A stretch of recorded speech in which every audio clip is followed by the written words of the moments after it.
The day I discovered my mother had stolen my future started like any other Thursday. I was sitting in the financial aid office at Berkeley, expecting to sort out a minor paperwork issue. Instead, I learned that my entire college fund had been emptied 3 days ago. My name is Eliza, and I thought I knew what betrayal felt like. I was wrong. I'm sorry, but there must be some mistake, I said, leaning forward in the hard plastic chair. That account was set up when I was born. My grandparents left that money specifically for my education. The financial aid officer, her nameplate read Ms. Thompson, gave me that practiced look of sympathy I'd come to hate. The withdrawal was authorized by the primary account holder, your mother. Everything appears to be in order legally. My phone buzzed. A text from my brother Carter. Got into Harvard Med. Mom's throwing a celebration dinner tonight. Be there by 7. The pieces clicked together with nauseating clarity. I stumbled out of the office into the bright California sunshine, my vision blurring. Calling my mother was futile. I knew she'd ignore me until dinner, but I tried anyway. Straight to voicemail. Hey, bestie, you look like you've seen a ghost, Sabrina called out, jogging across the quad to meet me. One look at my face and her smile vanished. What happened? She took it, Sab, all of it, my entire tuition fund. My voice cracked. Mom emptied my account to pay for Carter's medical school. She did what? Sabrina grabbed my shoulders. That's impossible. It's illegal. Not when her name was on the account, too. I laughed bitterly. Apparently, my future was just a backup plan for Golden Boy Carter all along. You have to confront her, Sabrina insisted. This is beyond messed up. Oh, I will. At Carter's celebration dinner tonight. I checked my phone again. 2:30 p.m. Want to help me plan what to say? We spent the afternoon in our favorite coffee shop, where I cycled between rage and despair while Sabrina helped me craft what I'd say. But when I walked into my childhood home that evening, all my carefully prepared speeches evaporated. The house was decorated with balloons and a "Congratulations" banner. My mother was in full hostess mode, floating around in her favorite pearl necklace, serving appetizers to relatives. Eliza, finally! She air-kissed my cheek. Carter has such wonderful news. Yeah, Mom, I heard. I forced a smile. Harvard Med. Pretty expensive, isn't it? She froze for just a fraction of a second before recovering. We'll manage. Family always finds a way. Found a way already, didn't you? I said quietly. Before she could respond, Carter bounded down the stairs. Sis, you made it. He wrapped me in a bear hug, and for a moment I almost forgot I was supposed to be angry. My brother had always been affectionate, oblivious to our mother's obvious favoritism. Dinner's ready, Mom called out, effectively ending any chance of confrontation. I sat through the toasts, the congratulations, the proud parental speeches. With each passing minute, my anger crystallized into something harder, colder. When dessert arrived, I stood up. I'd like to make a toast too, I said, raising my glass. The table fell silent. To Harvard Medical School, to achieving your dreams. I looked directly at my mother. No matter who you have to steal from to get there. Eliza! Mom's warning tone, the one that had cowed me so many times before, only fueled my resolve. Tell them, Mom. Tell everyone how you paid for Carter's acceptance. Tell them about emptying my college fund today. The silence was deafening. Carter's face drained of color. What is she talking about, Mom? I did what was necessary, she said firmly. Your brother's future is worth more than mine, I finished. Yeah, that's been pretty clear my whole life. I set my glass down with a sharp clink and grabbed my purse. Congratulations again, Carter. I hope Harvard is everything you dreamed it would be. I'll be dropping out tomorrow, by the way, since I can't afford tuition anymore. As I walked out, I heard chairs scraping, voices raised in confusion and argument. But I didn't look back. Instead, I pulled out my phone and called the one person who might be able to help me salvage my future. Gavin, it's Eliza. Remember that business idea we discussed? I'm ready to start. Tonight. Gavin's office smelled like coffee and ambition. 3 days after the disastrous dinner, I sat across from him, watching him review my business proposal on his tablet. An online marketplace for vintage college merchandise? He raised an eyebrow. Interesting angle. Think about it, I said, leaning forward. Every college has decades of design changes in their merchandise. People get nostalgic about the exact style from their era, but finding authentic vintage pieces is nearly impossible. And you want to solve that problem. Gavin set down his tablet.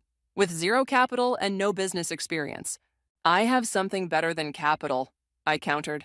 I have 3 years of connections from working at the campus bookstore. I know every collector, every supplier, and every trend in college merchandise. Sabrina burst into the office, arms full of shopping bags. Sorry I'm late, but I got them. 5 different decades of Berkeley sweaters, all authentic. I pulled out the 1985 sweater, holding it up. This sold for $15 new. Today, collectors will pay $300 for it. And that's just Berkeley. Imagine having every major university's vintage merchandise in one place. Gavin's expression shifted from skeptical to intrigued. Show me the numbers. For the next hour, we laid out spreadsheets, market research, and a detailed business plan. When we finished, Gavin stood up and walked to his window, hands clasped behind his back. You'll need a website, authentication processes, storage space. He turned around. I can help with that, but you'll have to drop out of college. This needs your full attention. Already done, I said quietly. As of yesterday, I'm officially withdrawn from Berkeley. Your mother called me, he said suddenly. Wanted me to talk you out of leaving school. My stomach clenched. And? I told her I don't work for free. She didn't appreciate that. He smiled slightly. Look, Eliza, what happened to you was wrong. But revenge won't build a successful business. Are you doing this for the right reasons? I'm doing this because I have no choice, I shot back. But I'm also doing it because it's a damn good idea. It is, he agreed, which is why I'm investing $50,000 for a 20% stake. Sabrina squealed and hugged me. I sat there, stunned. One condition, he added. You work here in my office where I can mentor you directly. Deal? Deal, I managed to say through my shock. The next few weeks were a blur of activity. Sabrina helped me set up our authentication process while juggling her own classes. We transformed a corner of Gavin's office into our operations center, with vintage merchandise carefully cataloged and photographed. Your website traffic is increasing, Gavin announced one morning, 6 weeks in. But you need more inventory, high-end stuff. I know where to get it, I said, thinking of Ray, my old classmate who'd been trying to sell his father's collection. But it's expensive. Use some of the profit from last week's sales, Gavin suggested. You're turning a profit already, might as well reinvest it. My phone buzzed. Carter calling again. I declined the call. You can't avoid your family forever, Sabrina said softly. Watch me. I turned back to my laptop. Besides, I'm busy building something they said I couldn't. That evening, as I was photographing new inventory, my mother showed up unannounced. She stood in the doorway, looking out of place in her expensive clothes. You're making a mistake, she said without preamble. This little business won't last. Come home, we'll figure something out for your tuition. I continued photographing a 1973 Yale pennant. Like what? Stealing from someone else's college fund? That money was always meant for whoever needed it most, she insisted. Carter's medical school. Get out. I finally looked at her. Unless you're here to buy something, get out. She left, but not before saying, You're throwing your life away, just like your father did. I froze. My father had died when I was young, and Mom rarely mentioned him. Something in her tone made me wonder what she wasn't telling me. Later that night, I got a text from Ray. Hey, about my dad's collection. There's something you should know. It's about your family. I stared at the message for a long time before replying, Tell me everything. The vintage Yale pennant sat on my desk, a reminder of why I started this journey. But maybe, just maybe, I was about to discover it wasn't just about the business anymore. Something bigger was unfolding. And for the first time since that day in the financial aid office, I felt a thrill of anticipation rather than anger. My phone buzzed again, another text from Ray. Meet me tomorrow. You won't believe what I found. Ray was already waiting at the coffee shop when I arrived, a thick manila envelope on the table in front of him. His expression was grave, not the usual easy smile I remembered from our college days. Before I show you this, he said as I sat down, you need to know that my father was your dad's business partner. I nearly dropped my coffee. What? Mom never mentioned... There's a lot your mom never mentioned. Ray slid the envelope across the table. My father kept everything. He always said someday the truth would matter. Inside were photographs, newspaper clippings, and documents. The first photo showed my father and Ray's dad standing proudly in front of a store. Jensen and Allen Vintage Collectibles. Your father wasn't a failure like your mom always claimed, Ray said quietly. Their business was worth millions. They were pioneers in the vintage collectibles market. My hands shook as I spread out the documents. Then what happened? Your mom happened? Ray pointed to a series of bank statements. She convinced your father to put everything in her name for tax purposes. 2 weeks before he died, she sold the business and pocketed everything. The coffee shop suddenly felt too small, too hot. Are you saying your college fund? That was pocket change compared to what she really took. Ray's voice was gentle. The money she's been using to support Carter all these years? It was your inheritance. My phone lit up with a notification. Our website had just hit a major sales milestone. The irony wasn't lost on me. Does Carter know? I asked. No way, he was too young to remember any of this. Ray gathered the documents back into the envelope. But here's where it gets interesting. The business she sold? It went bankrupt 6 months later. The new owners claimed fraud, said the books were cooked. I stood up abruptly. I need to show this to Gavin. An hour later, Gavin studied the documents while I paced his office. This explains why your vintage business idea came so naturally to you, he mused. It's literally in your blood. We have to go public with this, Sabrina insisted, but Gavin shook his head. Not yet. First, we need to build something bigger than your mother ever imagined. He looked at me intently. How would you like to buy back your father's original store location? My heart skipped. It's for sale? Better. It's in foreclosure. The current owner's underwater, and I know the bank holding the note. He smiled. Imagine the poetry. Your new company operating from the same building where your father started. Before I could respond, my phone rang. Carter. Sis, we need to talk, he said when I answered. I'm having doubts about medical school. The pressure from Mom, the expectations.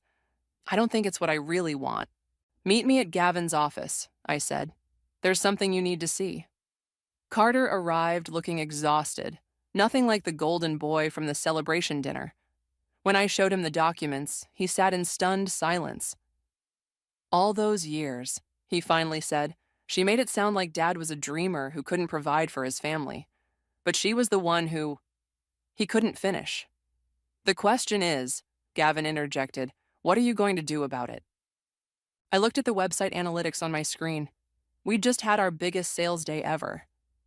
I'm going to build something bigger than she ever dreamed possible. And Carter?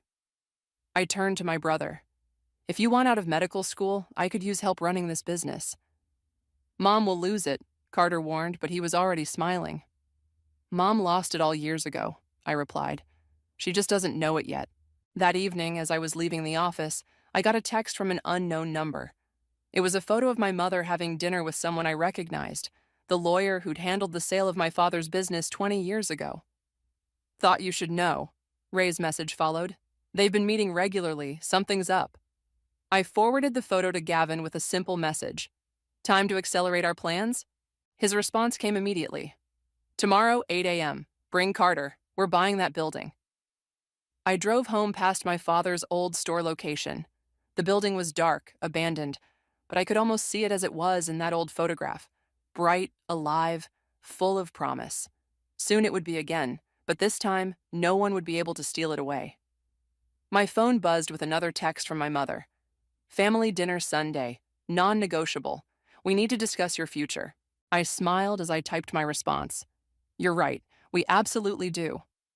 The asking price is $2 million, Gavin announced, spreading the building plans across his desk. But given the foreclosure situation, we can probably get it for half that. Carter whistled. And you think we can afford this? Show him. Sabrina nudged me, grinning. I pulled up our sales reports. We did $300,000 in revenue last month alone. Our authentication process is now the industry standard, and 3 major universities want exclusive partnerships.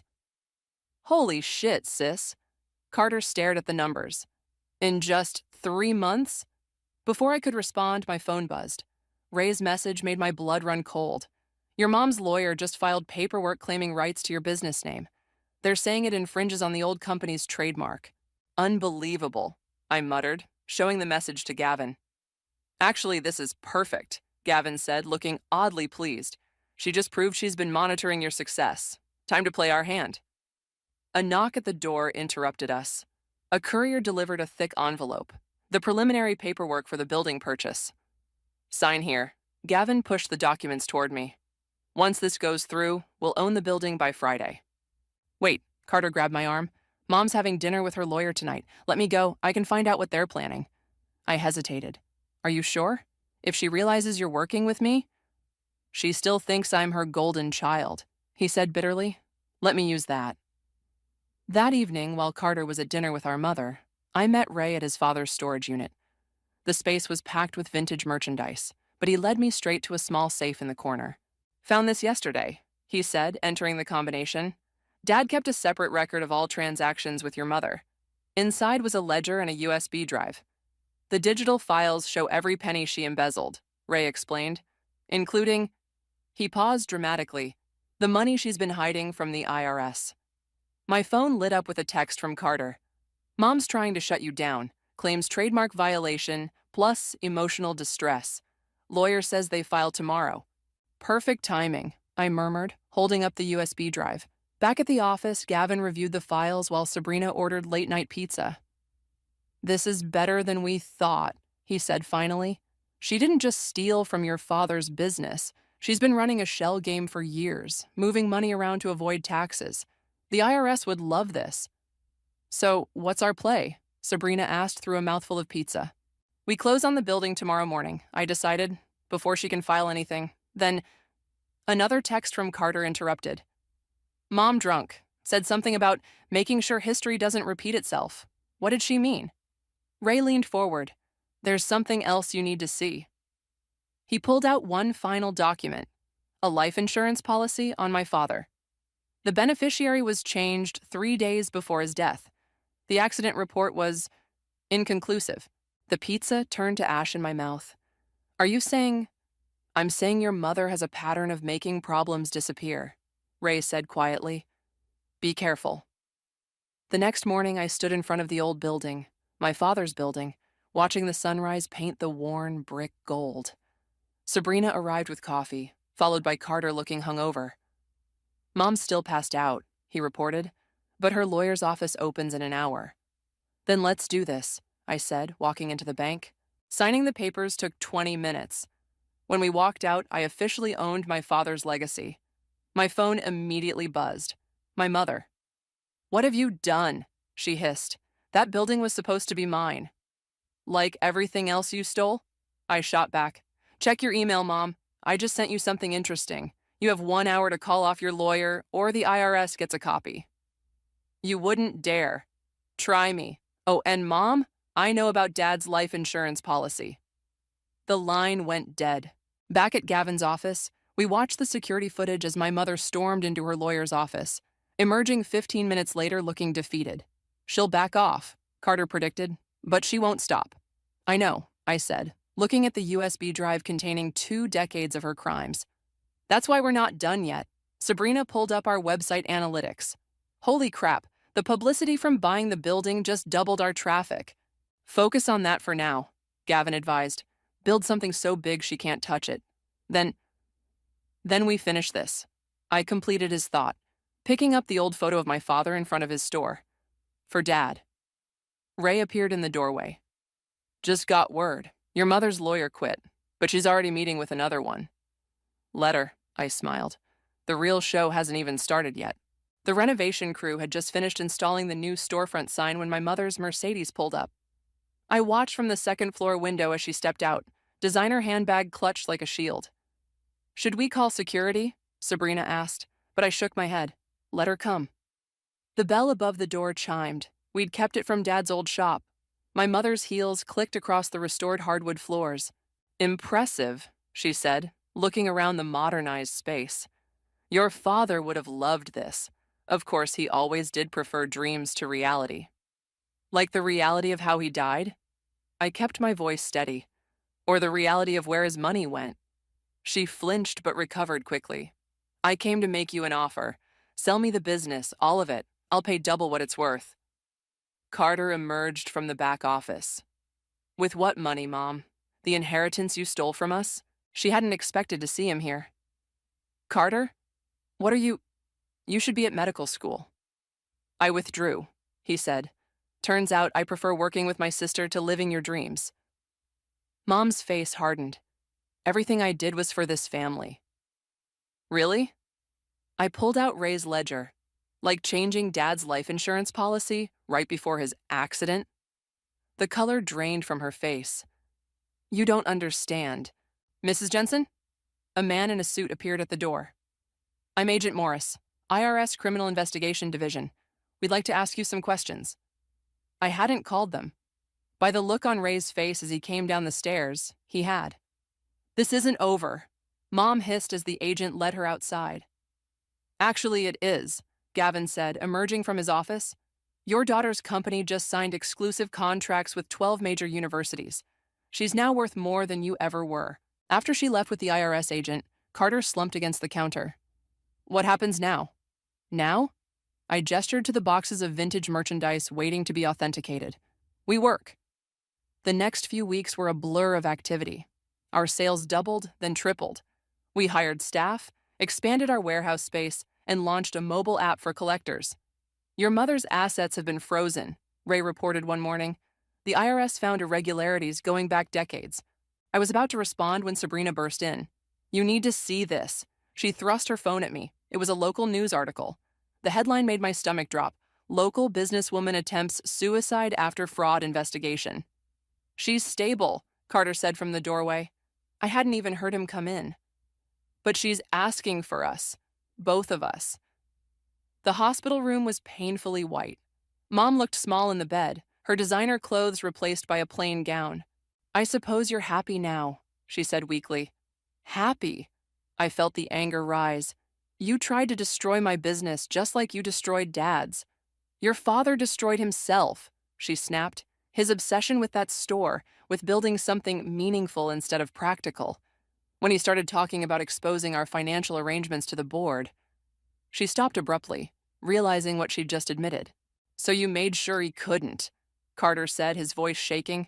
How did you do it, Mom? His car accident, was it really an accident? Get out, she whispered. Both of you, get out. Back at the store, Gavin was waiting with news.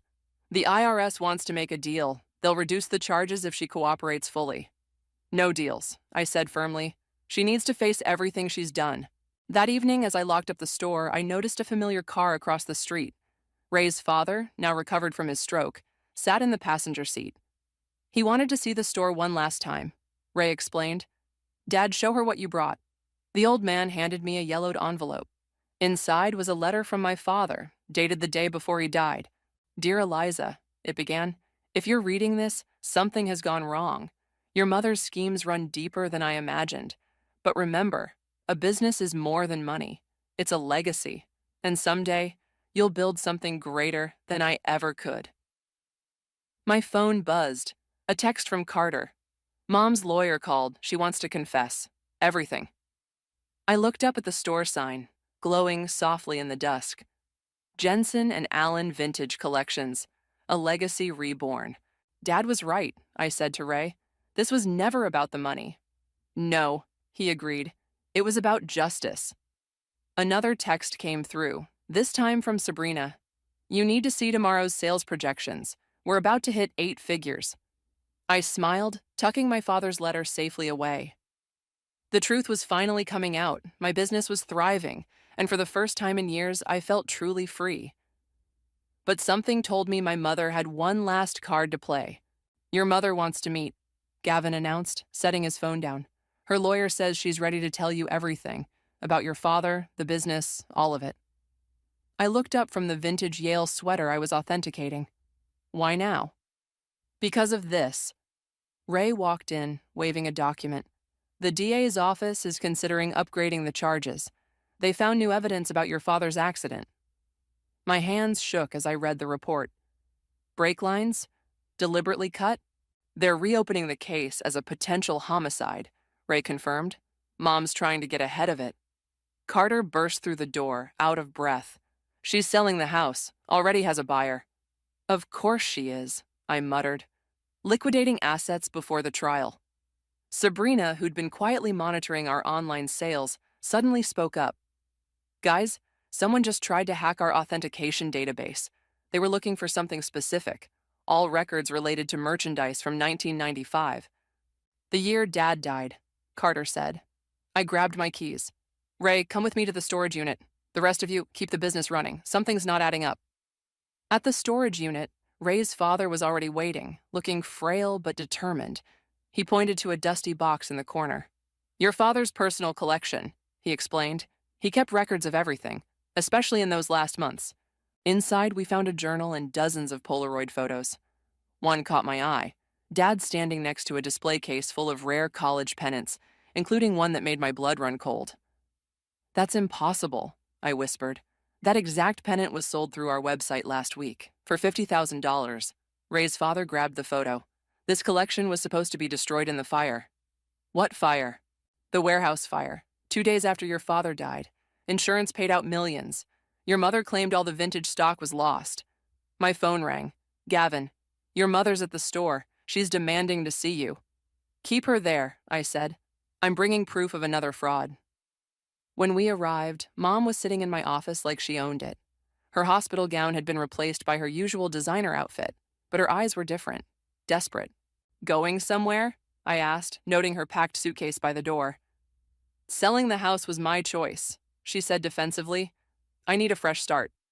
Like the fresh start you got after killing Dad? She flinched. You don't understand. The business was failing. He was going to expose everything, ruin us all. I had to protect our future. By cutting his brake lines? Carter's voice cracked. By burning down a warehouse full of evidence? That warehouse fire paid for your entire childhood, she snapped. Your education, your lifestyle. But the merchandise wasn't destroyed, was it? I held up the Polaroid. You moved it first. You've been selling pieces of Dad's collection slowly for years. Her face went blank. How did you... The pennant that sold last week, it's in this photo, with Dad, from 1995. I leaned forward. The same collection you claimed burned. Insurance fraud on top of everything else? You have no proof, she said, but her hands were shaking. Actually, Ray stepped forward. We do. My father kept copies of everything, including the real inventory list from the warehouse, dated after the fire. Mom stood up so quickly her chair toppled. This is why I had to do it. You're just like him, digging up the past, threatening everything I built. You built? I laughed. You stole. From Dad, from us, from the insurance company. And now you're trying to run before it all catches up to you. Mrs. Jensen? Agent Morris appeared in the doorway, flanked by 2 police officers. We have some additional questions about your husband's death. As they led her away, she turned to me one last time. I saved every penny for you kids. Everything I did was for you. No, Carter said quietly. Everything you did was for yourself. After she was gone, Gavin handed me a document. The DA wants to meet tomorrow. They're offering a deal. If she confesses to everything, including your father's death, they'll recommend a lighter sentence. And the insurance fraud? Ray asked. That's federal. Gavin smiled grimly. No deals there. I looked around the store, at the vintage merchandise displayed exactly as Dad had done it, at the old photos now hanging proudly on the walls, at Carter learning the business from the ground up like I had. She was wrong, you know, Sabrina said softly, about the business failing. Your dad's records show it was thriving. She just wanted control. My phone buzzed, a text from Mom's lawyer. She's ready to confess. Tomorrow, 9 a.m. She says to bring the old photos. All of them. It's a trap, Carter warned. Probably, I agreed, but I'll be ready this time.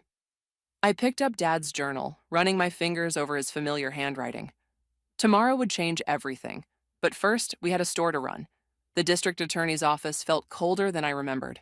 Mom sat across the table, her designer outfit replaced by prison orange, her perfectly manicured nails now bare and bitten.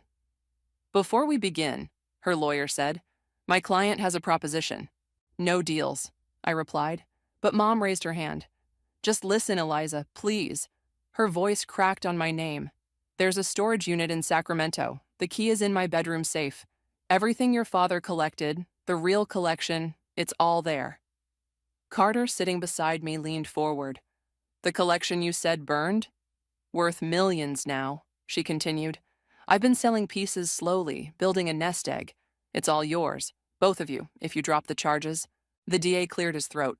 Mrs. Jensen, are you attempting to bribe witnesses? I'm trying to protect my children, she snapped. Everything I did was for us. Yeah, we know. I pulled out Dad's journal. But here's what I don't understand. The warehouse fire, Dad's accident, the stolen business, that all makes sense. Evil sense, but sense. What I don't get is this entry. I opened to a marked page and read aloud. Eloise seems different since the board meeting. Distant. Scared. Something about the overseas accounts doesn't add up. Mom's face went white. Funny thing, I continued. Ray's father remembered those accounts. Said they belonged to someone named Marcus. Ring any bells? Don't, she whispered. Marcus was Dad's brother, wasn't he? The one you said died before I was born? Carter's voice was steel. Except he didn't die. He disappeared with millions in company money. Money you helped him steal. The DA sat up straighter. Is this true, Mrs. Jensen? Marcus was a mistake, she said quietly. Your father found out.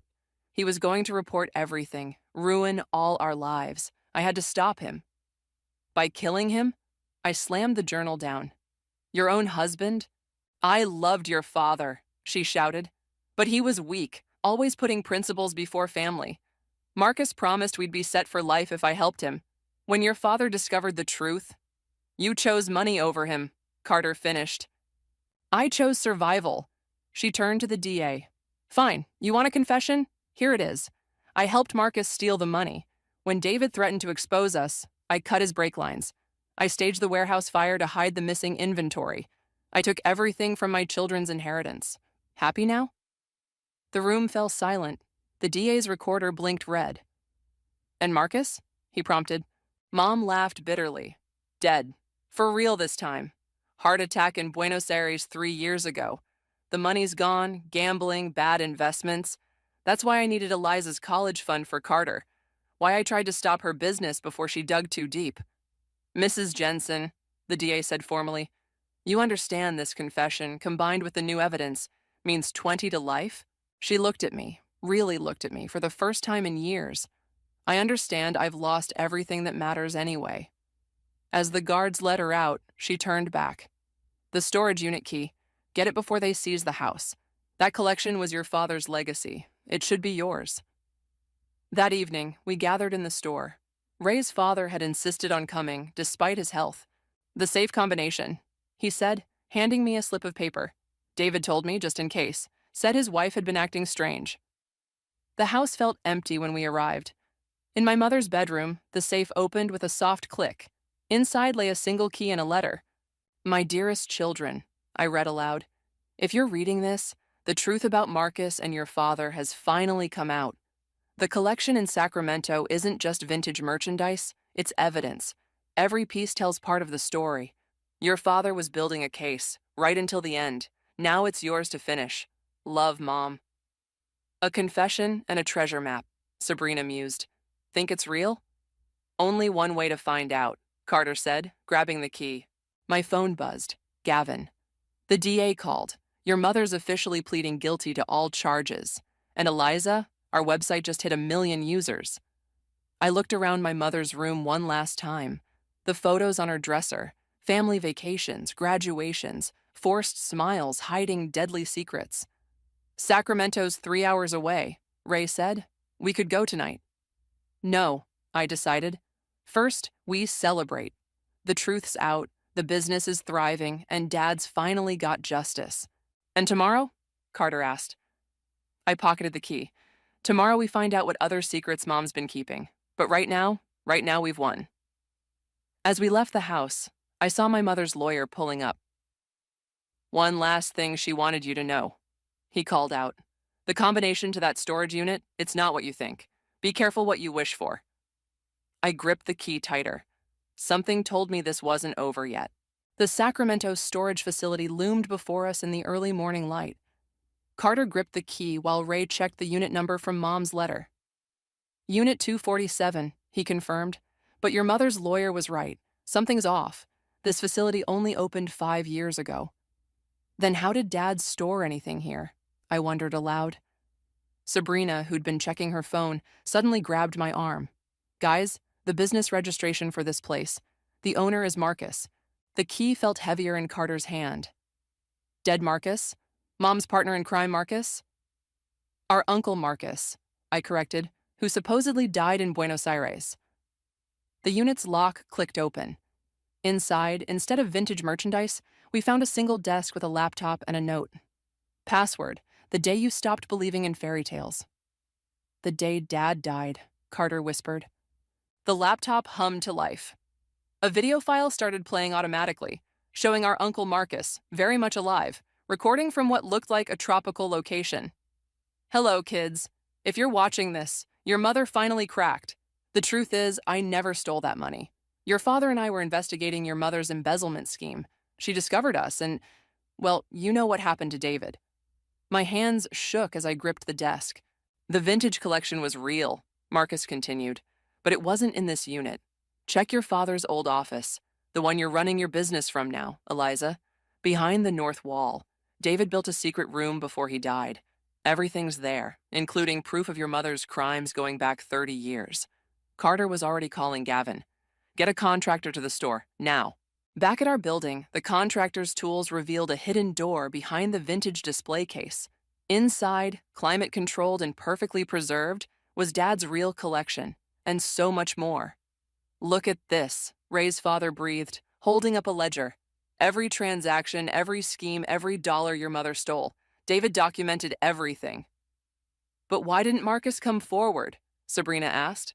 Another video file answered that question. This one from a hidden camera in Dad's office the day he died. Mom's voice came through clearly. If anything happens to me, Marcus, my friends in Buenos Aires will ensure you actually do die this time. She was blackmailing him, Carter realized, forcing him to play dead while she controlled everything. My phone rang, an international number. Hello, Eliza? Marcus's voice was older than in the video, but unmistakable. Found my little time capsule, did you? Where are you? Somewhere safe. Now that your mother's going to prison, I can finally come home. The vintage collection, the real one, it's yours. Both of you. It's what David wanted. And the evidence? Already sent copies to the FBI. Your mother's friends in Buenos Aires are being arrested as we speak. Her entire network is falling apart. After hanging up, I walked through the hidden room, touching each carefully preserved piece. Dad's collection, his real legacy, had been here all along, right behind my office wall. Eliza, Gavin called from the main room. You need to see this. The store was filled with reporters. News of the hidden room, the evidence, the international crime ring. It had all broken at once. Our website had crashed from traffic. Make a statement, Gavin urged. This is better than any marketing campaign. I stepped forward, Carter at my side. My father built this business on trust and authenticity. Today, we found proof that his principles were worth dying for. Moving forward, Jensen and Allen Vintage Collections will continue his legacy, not just in selling vintage merchandise, but in valuing truth above all. Later that evening, as the media frenzy died down, I sat in Dad's hidden room, reading his final journal entry. My dearest Eliza, you've always seen the value in things others overlook. Trust that instinct. The truth, like vintage treasures, only grows more valuable with time. Carter appeared in the doorway. Mom's lawyer called. She's refusing visitors, but she left this for you. He handed me an envelope. Inside was a single photo, Mom and Dad on their wedding day, young and in love, before greed poisoned everything. On the back, in Mom's handwriting, I'm sorry, some things are worth more than money. I learned too late. I pinned the photo to the wall, next to Dad's original store sign. What now? Sabrina asked, surveying our expanded empire. Now? I smiled, picking up a vintage Yale pennant, the real one this time. Now we build something worthy of Dad's legacy. Something true. Through the window, I could see our store's sign glowing in the dusk. Below it, customers lined up despite the late hour, drawn by the day's revelations. Each one hoping to own a piece of history, real history this time. The truth had finally set us all free.